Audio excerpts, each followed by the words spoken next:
ஐயா சிவாய் நம்ம சொல்லுங்க. ஐயா சிவாய நமகையா. சொல்லுங்க. இப்ப நடைபெற்ற பீகார் சட்டமன்ற தேர்தல்ல ஆ. ஒரு இளம் பெண், அதாவது மைதிலி தாக்கூர் சொல்லக்கூடிய 25 வயசு மதிக்கத்தக்க பெண்மணி ம்.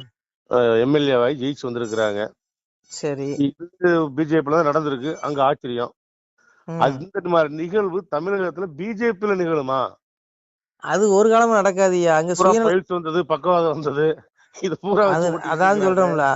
இங்க சுயநலவாதிகள் அதிகமா இருக்கிறது தமிழ்நாடு பிஜேபியில தான் அதிகமா இருக்கான். ஏன்னா எல்லாம் 70 வயசு 80 வயசு ஆகுது, இன்னும் கட்சி விட்டு போக மாட்டேங்கிறான். வீட்டுக்கு போய் ஓய்வு எடுக்கணும், இளைஞருக்கு வழி விடுங்கடா விடுறானுங்களா? விட மாட்டானுங்க. ஐயோ பதவி வெறி.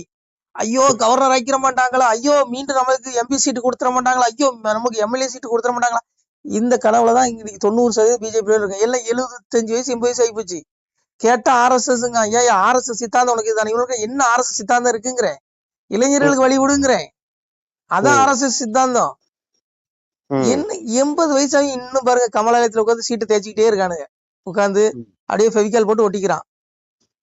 அப்புறம் எப்படி அந்த கட்சி உருப்படும்? இப்ப தமிழ்நாட்டுல உருப்படம்னா அங்க வடக்கெல்லாம் ஏன் ஆட்சி பிடிக்குதுன்னா அங்க உள்ள தலைவர்களுடைய உழைப்பு. இங்க உழைப்பு கிடையாது, ஒரு மண்ணாங்கட்டியும் கிடையாது. நீ திமுக கூட வேணாலும் கூட்டணி வச்சுக்கோ, எனக்கு சீட்டை கொடு, நான் நிக்கணும், நான் நின்று மண்ணை கவனம். அதான் கவுவானுங்க, எங்கேயும் ஜெயிக்க போறானுங்க.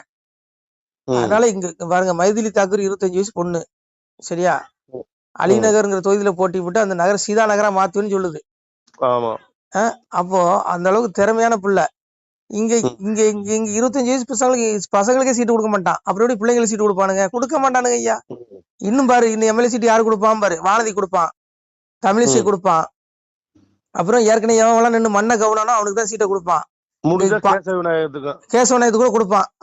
அவரு ஏன் அவரெல்லாம் ஒதுங்க வேண்டியதானே ஐயா? அவர் வயசுக்கு என்ன? இளைஞர்கள் வயசுக்கு போக வேண்டியதானே நீ?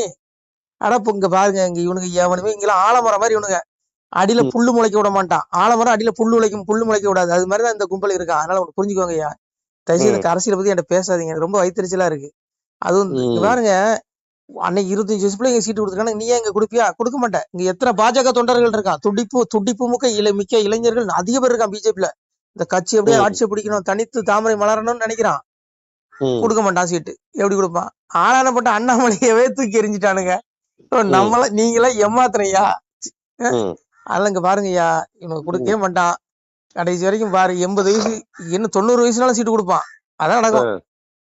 ஆனா இளைஞர்களுக்கு வழி விடணும். விவேகானந்தர் என்ன சொன்னாரு? இளைஞர்களுக்கு வழி விடுனாரு. இங்க பாருங்க, அமித்ஷாவுக்கு வயசு எத்தனாவது? அண்ணாமலை கிட்ட பதவி கொடுத்துட்டு போக வேண்டியதானையா? அண்ணாமலை கிட்ட பதவி கொடுத்தா இன்னைக்கு உண்டுன்னு ஆக்கி விடுவாரு. இங்க தமிழ்நாட்டுல இந்த ஊழல் கட்சியெல்லாம் இருக்குமா?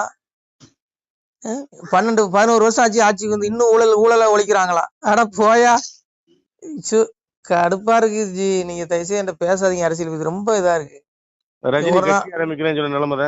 ஊழல் ஒழிப்பானு, ஊழல் அடுப்பு கூட ஊழல் ஒழிப்பானு இல்ல. ரஜினி கட்சி ஆரம்பிக்கிறேன் அந்த கதை தான். நான் ஆட்சிக்கு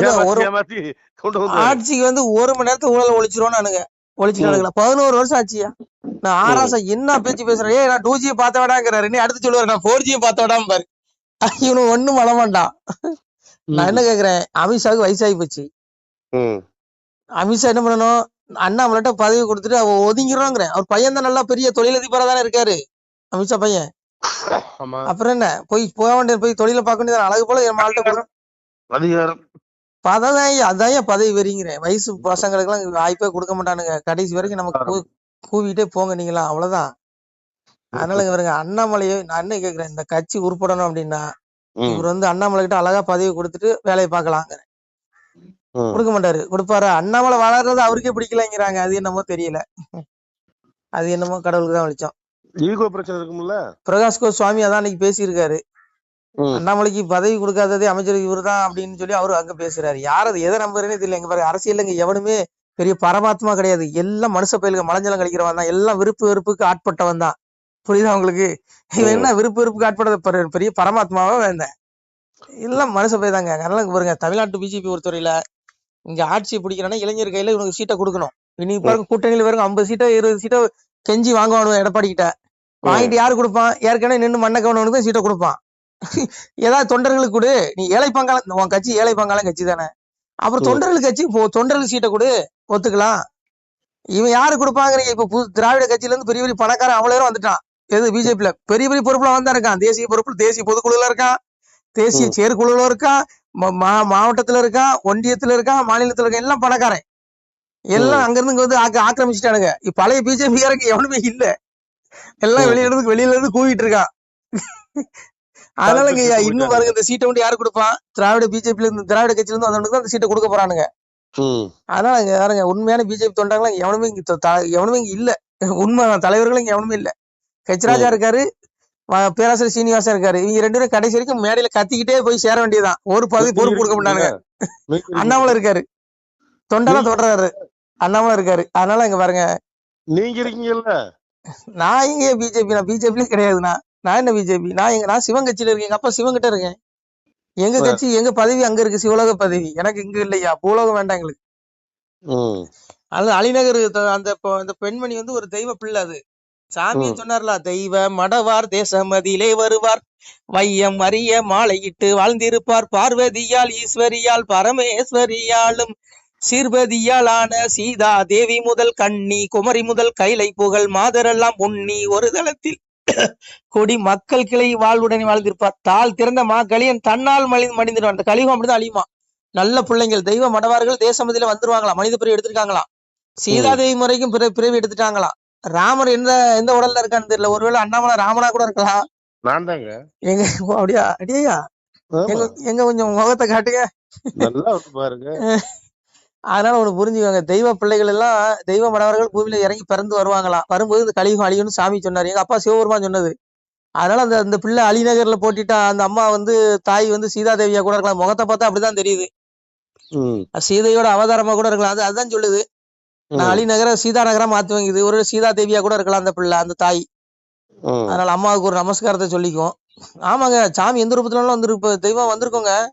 ம் கலியும் அழிய போகுது. அதனால சாமி இப்போ யோகி ரூபத்துல பெருமாள் மகாவிஷ்ணு வந்துட்டாரு, மாயவர் வந்துட்டாரு பெருமாள். ம் யோகி ஆதித்யநாத் ரூபத்துல, அண்ணாமலை ரூபத்துல ஸ்ரீராமச்சந்திர மூர்த்தி கூட வந்திருக்கலாம்.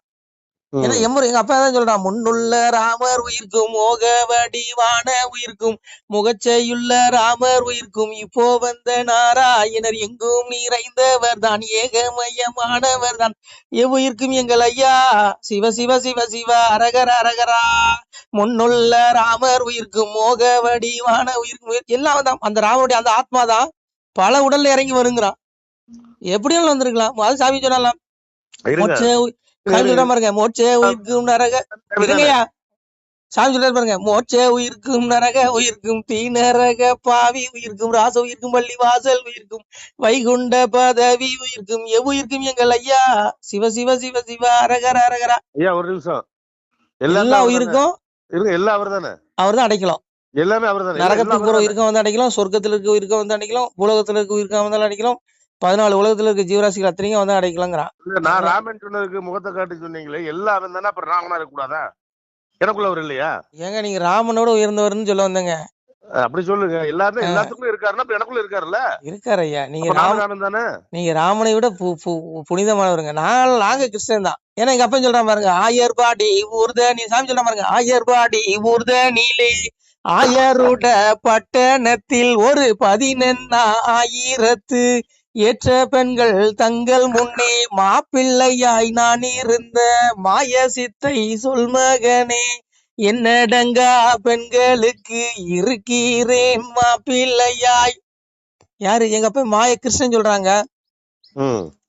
எல்லாத்துக்கும் நான் தான் கணவன்கிறான். ஏன்னா ஈஸ்வர சர்வ பூதானாம் ஹிருதே, முடிஞ்சு போச்சு. எல்லா உயிருக்கும் அவன் தான் அடைக்கலாம். எல்லா இதயத்திலும் அவன் தான் இருக்கான்.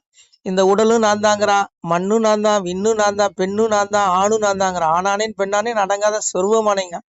எல்லாத்துக்கும் அவன் தான். இந்த உடல் நான் கிடையாது. இப்ப நான் பேசுற உடல் என்னது இல்ல, இந்த ஆத்மா என்னது, ஜீவாத்மா எனக்கு கொடுத்துருக்கான், அவ்வளவுதான். அது அழியாதது. அது அப்பாட்ட போய் சேர்க்கணும், அவ்வளவுதான். அதனால நீங்க ஸ்ரீராமச்சந்திர மூர்த்தியாவே இருந்துட்டு போங்க. அதனால எங்க அப்பா பகவான் கிருஷ்ணன் தான் அனைத்துமே சொல்றான்ல.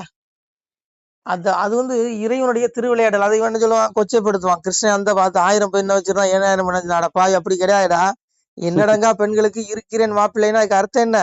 இந்த ஜீவராசிகள் அனைத்து உடலும் நாங்க. இந்த உடம்புல நம்ம எதுன்னு சொல்ல முடியுமா? கையின்னு சொல்ல முடியுமா? காலுன்னு சொல்ல முடியுமா? எதுவுமே கிடையாது.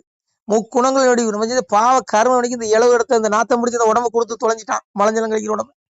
ஐயோ, இந்த உள்ள இருக்க ஜீவாத்மா ஒளிமயமானது, அது மலஞ்சலம் கழிக்காது. அது இந்த உலகில் பற்றில மூழ்காது. நீ அதை தேடுனா அப்பாவுடைய வீடு, மோட்ச வீடு கிடைக்குங்கிறான். இதான் தத்துவம். இங்க வந்து எம்எல்ஏ ஆகுறது, மந்திரி ஆகுறது, சிஎம் ஆகுறது, பிஎம் ஆகுறது, ஐயோ இதெல்லாம் அற்ப பதவியா? நம்ம ஜீவாத்மா மோட்சத்துக்கு கொண்டு போனோம். பக்தி சோதித்தே பல நாளும் காத்திருந்த வித்திகன் இணை வந்து வேண்டார், மேல் வீடிலிருந்து செத்திருந்து தீநரக சீல்குட்டியில் அடைக்க கொத்தியிருந்த புழுக்கள் வந்து கொஞ்சம் தொட்டா.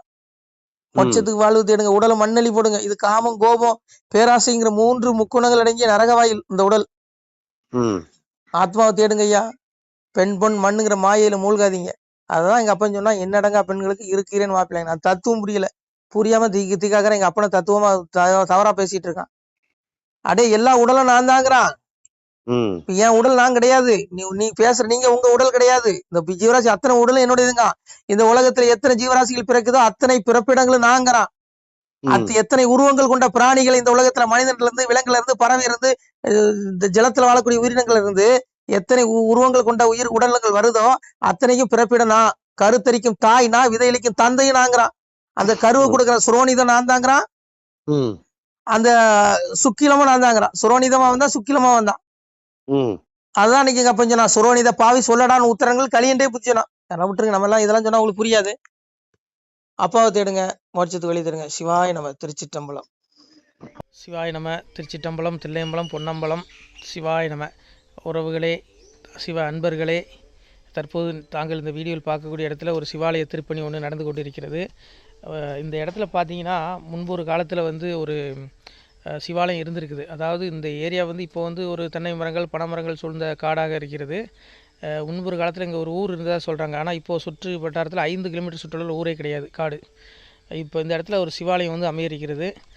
இந்த சிவாலயத்தில் வந்து இருந்த அந்த சாமியுடைய திருமணியை வந்து எடுத்து வச்சிட்டோம். திருப்பணி முடிஞ்சதுக்கப்புறம் பிரதிஷ்டை பண்ண இருக்கிற உறவுகளே, தற்போது இந்த வீடியோ பார்க்கக்கூடிய உறவுகள் தங்களால் முடிந்தால் ஒரு சின்ன உதவி செஞ்சு கொடுங்க. எங்கள் இடத்துல பொருளாதாரம் இல்லை. அதனால் பார்த்திங்கன்னா அந்த வேலையெல்லாம் அப்படியே நின்று போச்சு.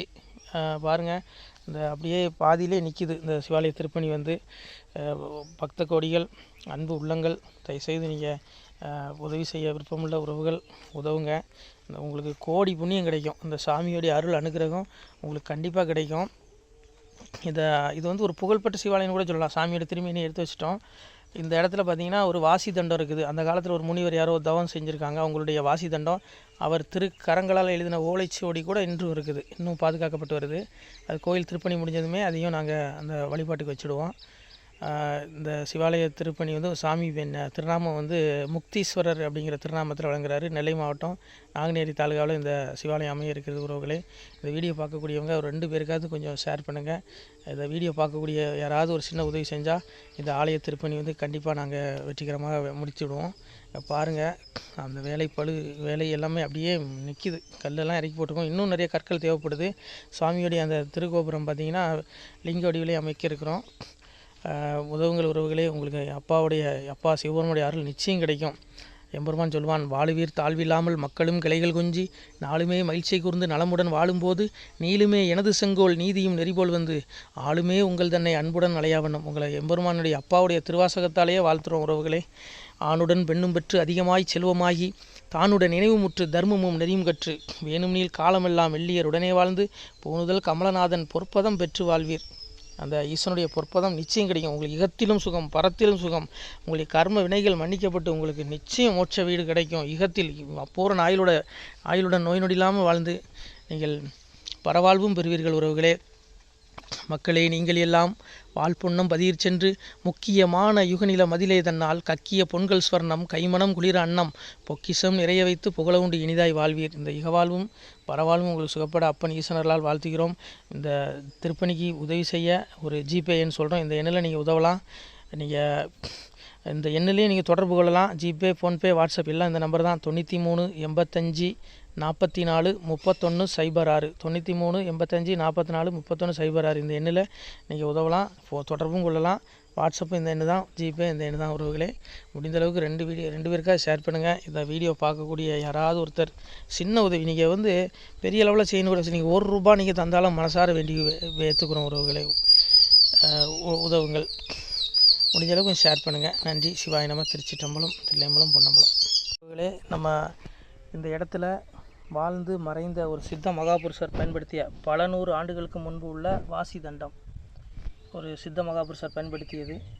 அவர் திருக்கரங்களால் எழுதிய அந்த ஓலைச்சுவடி கூட பாருங்கள், இன்னும் பாதுகாக்கப்பட்டு வருது. இந்த சிவாலயம், நம்முடைய அந்த சிவாலய திருப்பணி முடிந்ததுமே எம்பெருமான் அவர் எழுதிய அந்த சிவனை பற்றி புகழ்ந்து எழுதிய அந்த பாடல் வரிகள் இதில் இருக்குது. இந்த வாசி தண்டம், அவர் பிரதிஷ்டை செய்த அந்த லிங்க திருமேனியையும் இந்த இடத்துல நாம் இந்த ஆலயம் கட்டி நாம் பிரதிஷ்டை செய்திருக்கிறோம். அனைவரும் இந்த ஆலய பிரதிஷ்டைக்கு கண்டிப்பாக வரணும். முடிஞ்ச அளவுக்கு வீடியோ பார்க்குறவங்க உதவி பண்ணுங்கள் உறவுகளை. பொருளாதாரம் இல்லாமல் திருப்பணி நின்று போச்சு. முடிஞ்ச அளவுக்கு ஷேர் பண்ணுங்கள், உதவுங்க. நன்றி. நமசிவாய. திருச்சிட்டம்பலம், தில்லையம்பலம், பொன்னம்பலம். இந்த புண்ணியபலம் தங்களுக்கு உடான கூடிய வரும் உறவுகளை. நமசிவாய்.